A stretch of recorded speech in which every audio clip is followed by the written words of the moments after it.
Hello friends, welcome back to channel Varsha వంటలు. ఎలా ఉన్నారండి? అందరూ బాగున్నారా? ఇంట్లోనే ఒక చిన్న పార్టీకి మనము ఈజీగా ఇలా కద్దుకకి రెసిపీ చేసుకోవచ్చండి. దాన్ని ఎలా చేయాలో మీకు మొత్తం డీటెయిల్స్తో చేశాను. 4 లీటర్స్ పాలతో చేశాను నేను. ముందుగా మీరు ఒక బౌల్లో 3 పిడికెల సగ్గుబియ్యం నానబెట్టుకోవాలండి. ఒక హాఫ్ అన్ అవర్ అన్న నానాలి సగ్గుబియ్యం. ఆ తర్వాత ఒక పెద్ద సొరకాయని చూడండి ఇలా పొట్టు తీసేసి గ్రేట్ చేసుకోవాలి. మధ్యలో మనకు ఇత్తుల పార్ట్ ఉంటుంది కదా, సీడ్స్, అది తీసేయాలండి, అది వేయకూడదు.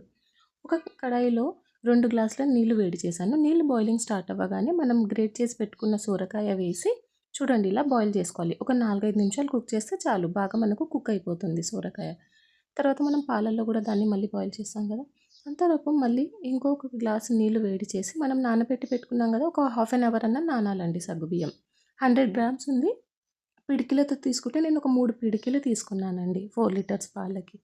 చూడండి ఇలా బాయిల్ అవుతున్న నీళ్ళలో సగ్గుబియ్యం కూడా వేసి, సగ్గుబియ్యం ట్రాన్స్పరెంట్ అంటే ఇలా చూడండి ఎలా సీ త్రూ అయిపోయింది కదా మనకు, అలా ట్రాన్స్పరెంట్ రెసిపీ ఎలా చేయాలో చూద్దామండి. దాని అయ్యేవరకు కుక్ చేసుకోవాలి. ఇప్పుడు ఒక పెద్ద బర్తన్ తీసుకొని మందపాటి గిన్నె తీసుకోండి. పాలు మాడకూడదు. సో అందులో కొద్దిగా నీళ్ళు వేశాను, దీనివల్ల పాలు మాడవు మనకు. ఇప్పుడు ఇందులో 2 లీటర్స్ మిల్క్ వేస్తున్నాను. ఆల్రెడీ 2 లీటర్స్ బాయిల్ చేసి పెట్టింది. ఇది మా చెల్లెలు వాళ్ళ పాప బర్త్డే ఫంక్షన్లో చేశానండి. బఫెలో మిల్క్ బెస్ట్ అండి. ఫుల్ ఫ్యాట్ ఉంటుంది.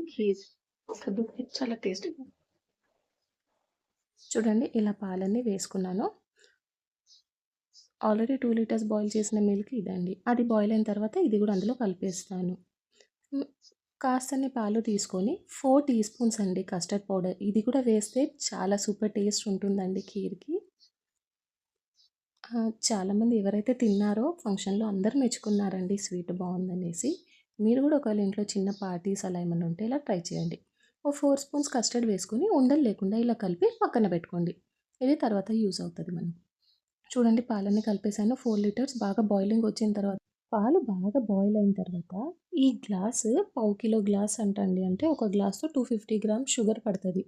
దాంతో 3 గ్లాసెస్ వేసాను, అంటే మనకు 750 గ్రామ్స్ షుగర్ పడుతుంది. మళ్ళీ ఇందులో మిల్క్ మేడ్ అలాగే కోవా యాడ్ అవుతుందండి టేస్ట్ కోసం. సో దాని స్వీట్నెస్ మరి ఎక్కువ కాకుండా సరిపోయింది. స్వీట్ మరి ఎక్కువ లేకుండే, మైల్డ్గా లేకుండే, నార్మల్ ఎలా అయితే మనకు తినొచ్చో అలా ఉండే అండి టేస్ట్. సో యాలకుల పొడి హాఫ్ టీ స్పూన్ వేసాను, ఇలాచీ పౌడర్. దాని తర్వాత మనం బాయిల్ చేసి పెట్టుకున్నాం కదా సొరకాయ, అది కూడా వేసేసి బాగా కలిపేయండి.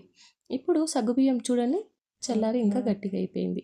ఇది కూడా అందులో వేసేసి బాగా కలిపేయండి. బాయిలింగ్ స్టార్ట్ అయిన తర్వాత వేసిన తర్వాత ఒక 5 మినిట్స్ బాగా బాయిల్ చేసుకోవాలండి దీన్ని. ఇది బాగా తయారు. ఎంత మరిగితే పాయసం అంత రుచిగా వస్తుందండి. ఇప్పుడు అది బాయిలింగ్ అయిన తర్వాత నేను కస్టర్డ్ వేసేసానండి. ఆ క్లిప్ మిస్ అయిపోయింది, రికార్డ్ అవ్వలేదు. కస్టర్డ్ వేసిన తర్వాత అలాగే చూడండి ఒక 2 మినిట్స్ కుక్ చేసుకొని ఖోవా వేసాను. చూడండి బాయిల్ అవుతుంది కదా, కస్టర్డ్ మిక్స్ కూడా కలర్ చేంజ్ అయింది కదా కస్టర్డ్ వేయడం వల్లనే. దీని తర్వాత కాస్త గ్రీన్ ఫుడ్ కలర్ వేసానండి, ఎందుకంటే కద్దు కీర్ గ్రీన్ కలర్లో ఉంటుంది కాబట్టి ఫుడ్ కలర్ వేసాను. ఒకవేళ మీరు నచ్చితే వేయండి, లేకపోతే లేదు. మనం లుక్ లైక్ మార్కెట్ లాగా చేయాలి కాబట్టి కొద్దిగా కలర్ వేసాను. తర్వాత ఒక 100 గ్రామ్స్ కోవా వేసాను చూడండి. కోవా ఎంత అంటే ఒక 100 గ్రామ్స్ వేసాను, స్వీట్ కోవానే. అది కూడా వేసిన తర్వాత ఒక మిల్క్ మేడ్ 100 ml క్యాన్ మొత్తం వేసేసాను. వేసి బాగా కలిపి లాస్ట్లో ఇంకొక అర టీ స్పూన్ ఇలాచీ పౌడర్ వేసాను. ఫైనల్ టచ్ యాలకుల పొడితోనే సూపర్ టేస్ట్ ఉంటుందండి ఏ స్వీట్ అయినా. ఇంకేంటి అంతా కలిపి ఒక 4 మినిట్స్ మళ్ళీ బాయిల్ చేసుకున్నానని అనుకోండి. ఇది ఇప్పుడు ఈ స్టేజ్లో ఉంది కదా, చల్లారాక ఇంకాస్త చిక్కబడుతుందండి. ఇలా ఇంట్లో ఈజీగా చూడండి 4 లీటర్స్ పాలతో ఇంత రెడీ అవుతుంది. 30 to 35 మెంబర్స్ వరకు ఈజీగా ఎంజాయ్ చేయొచ్చు. చూడండి, ఈసారి ఒకసారి ట్రై చేయండి. ఎలా వచ్చిందో నాకు చెప్పండి. ఇంట్లో చిన్న ఫంక్షన్స్ ఉంటే మనమే ఇలా ఈజీగా చేసుకోవచ్చు. టేస్ట్ కూడా సూపర్ ఉంటుంది. Thank you. సో ఈసారి మీరు కూడా ఒకసారి ఇలా ట్రై చేయండి. ఇంత చేసుకోకుండా క్వాంటిటీ తక్కువలో 1 లీటర్ మిల్క్తో కానీ చేసుకొని ట్రై చేయండి.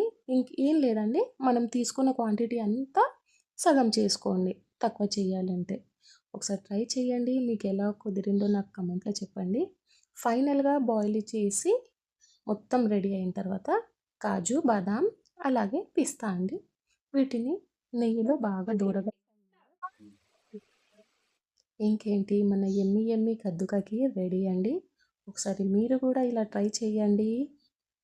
చాలా అంటే చాలా బాగుంటుంది. చూడండి, ఆఫ్ చేసేసాను స్టవ్ కూడా. మన డెలిషియస్ కద్దుకాకి రెడీ.